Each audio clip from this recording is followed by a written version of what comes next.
Like 5,000 likes to this video, we will upload more patriotic news. Thank you. Country music legend dead, America in mourning. Country music legend Glen Campbell passed away on Tuesday at the age of 81. Rolling Stone reported that Campbell's death was confirmed by his family. It is with the heaviest of hearts that we announce the passing of our beloved husband, father, grandfather, and legendary singer and guitarist, Glen Travis Campbell, at the age of 81, following his long and courageous battle with Alzheimer's disease, the singer's family said in a statement. During his lengthy career, Campbell was the voice behind 21 top 40 hits including Rhinestone Cowboy, Wichita Lineman and By the Time I Get to Phoenix.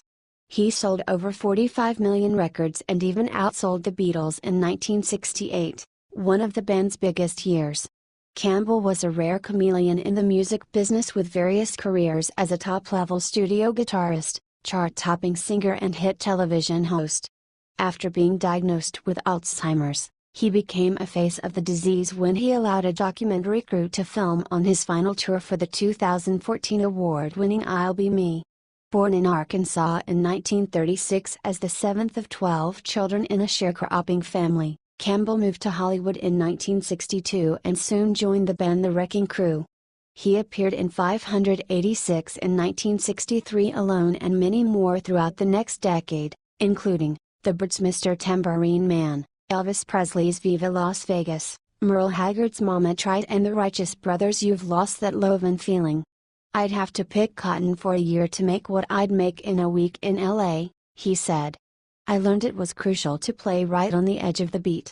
It makes you drive the song more. You're ahead of the beat, but you're not. Fellow Wrecking Crew member Leon Russell called Campbell the best guitar player I'd heard before or since. Occasionally we'd play with 50 or 60-piece orchestras.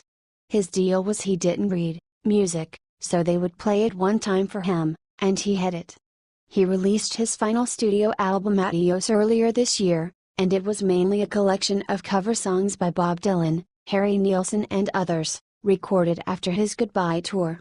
Almost every time he sat down with a guitar, these were his go-to songs, daughter Ashley Campbell told Rolling Stone Country. They were very much ingrained in his memory, so far back that they were one of the last things he started losing. Rest in peace, Glen.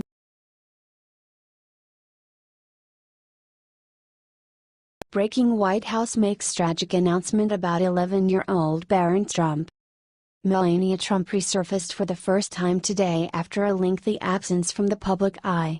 Neither Barron Trump nor his mother Melania had been photographed since July 25, leading many to question whether the Trump family is holding up under all the constant scrutiny of the left-leaning media.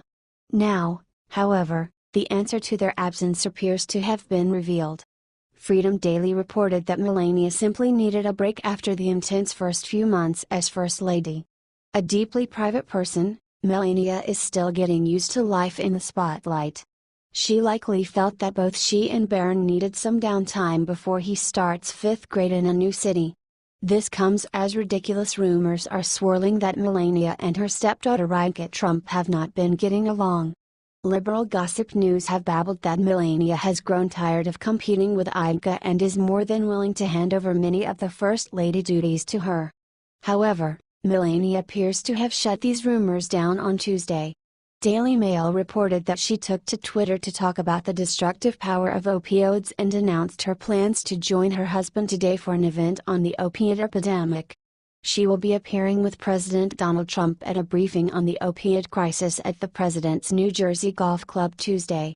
Opioids are destroying our youth, people. MTGW at POTUS and its SEC price today to give my support to #Stop Drug Addiction, Melania wrote. This tweet has led to speculation that Melania may launch a war on drugs during her time as First Lady, as the comment is reminiscent of something Nancy Reagan would have said in the 1980s. We're glad to see that Melania Trump is back. Share this story if you think she's a great first.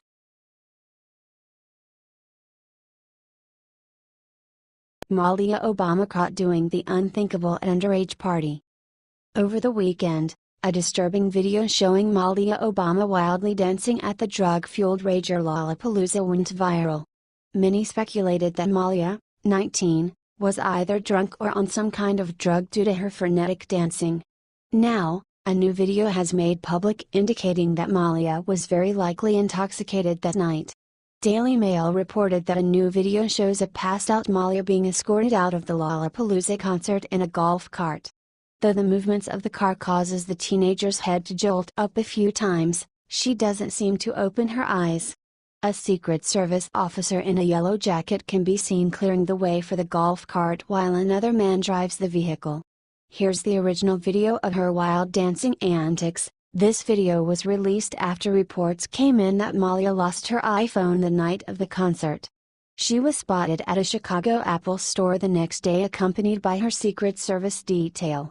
Malia came into the Apple store to get her iPhone replaced, but things didn't go exactly as planned, a source said.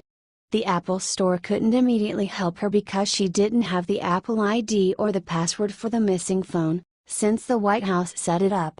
This comes immediately after Page Six reported that Hollywood star Halle Berry bragged about what a great production assistant Malia was on her show Extant.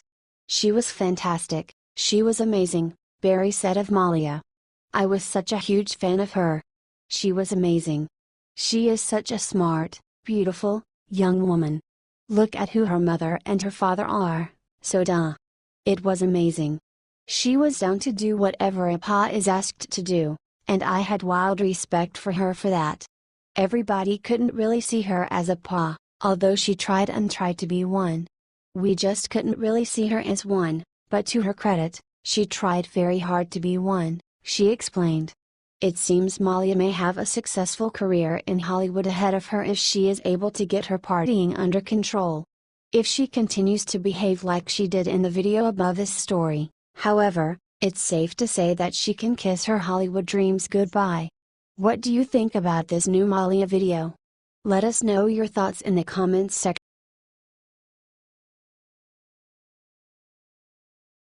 Sebastian Gorka utterly destroys smug MSNBC host, watch her pathetic reaction.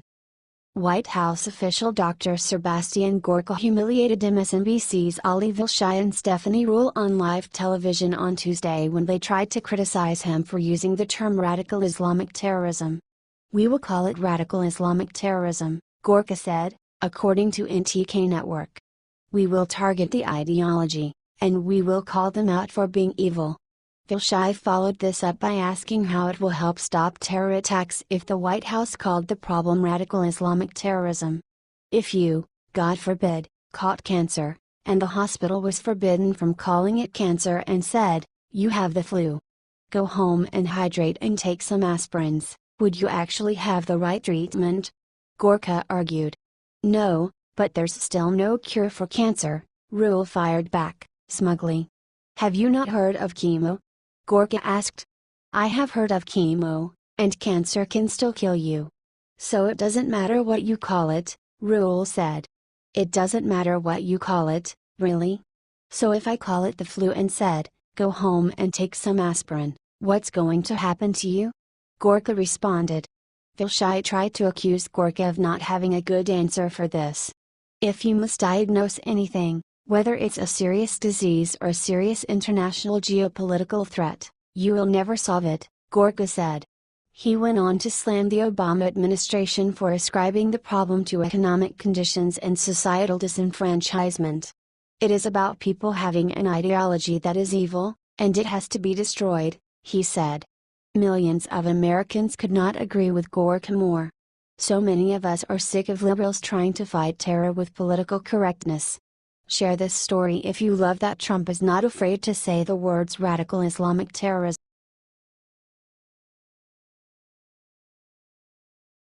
Breaking Feds make terrifying North Korea announcement. Tensions between the US and North Korea have been rising at a terrifying rate over the past few months. Now, they appear to have reached a boiling point. CNN reported that a confidential U.S. intelligence assessment just concluded that North Korea has developed a nuclear warhead capable of fitting inside its missiles. This report came out just hours after North Korea threatened physical action in response to punitive sanctions unanimously passed by the United Nations Security Council over the weekend. The Intelligence community assesses North Korea has produced nuclear weapons for ballistic missile delivery, to include delivery by ICBM-class missiles, the assessment states, in an excerpt read to the Washington Post report. This comes after Fox News reported that North Korea issued yet another threat to the U.S. on Thursday, warning that the rogue regime would soon send unexpected gift packages, claiming America is on the knife's edge of life and death and slamming the Trump administration. This threat was issued in Rodong Sinmun, the newspaper of North Korea's ruling party, in a story titled Heed the Warning of Judge Korea, in which the authors asserted the Trump administration is being forced to wave a white flag amid tensions with Pyongyang. Every minute and every second, the new reality that U.S. mainland is on the knife's edge of life and death is forcing U.S. administration to wave a white flag and fundamentally change her North Korea policy, the piece stated. It is not the denuclearization of North Korea, but the security of U.S. mainland which should be the top priority of Trump administration. The column went on to warn that another so-called gift package would be heading its way to the American bastards. If U.S. still refuses to accept such a realistic demand and doggedly pursue hostile policy against North Korea in order to save face, she will receive unexpected gift packages which we will continue to send, the piece stated. Experts believe that these gift packages are more missile tests. What do you think about this? Let us know your thoughts in the comments section.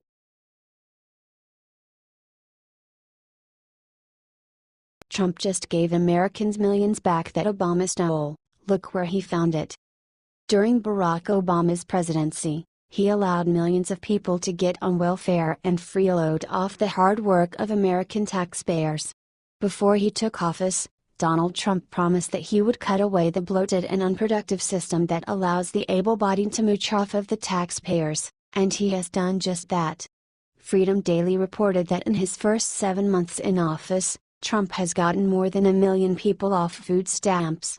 The latest U.S. Department of Agriculture, USDA, statistics show that over 1.1 million fewer Americans are off food stamps since January. Food stamp numbers have fallen to their lowest since 2010, and this trend is expected to continue. This food stamp decrease has partly been attributed to Trump's crackdown on illegal immigration, which has led to many illegal aliens canceling their welfare out of fear of deportation. This could not be more different than Obama's presidency, when the number of people on food stamps skyrocketed by 10.7 million people, resulting in a 32% increase since he took office in 2009, according to Supplemental Nutrition Assistance Program, SNAP, data released by the Department of Agriculture. When Obama took office, 33,490,000 people were receiving food stamps.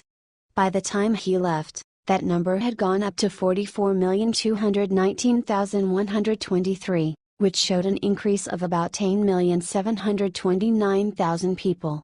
The Trump administration had previously warned that people on food stamps need to start looking for work. We must reform our welfare system so that it does not discourage able-bodied adults from working, which takes away scarce resources from those in real need. Work must be the center of our social policy, Trump wrote in his letter to Congress accompanying his proposed budget. If you are on food stamps and you are able-bodied, we need you to go to work, said Budget Director Mick Mulvaney during a White House briefing back in May. Share this story if you support what Trump has done.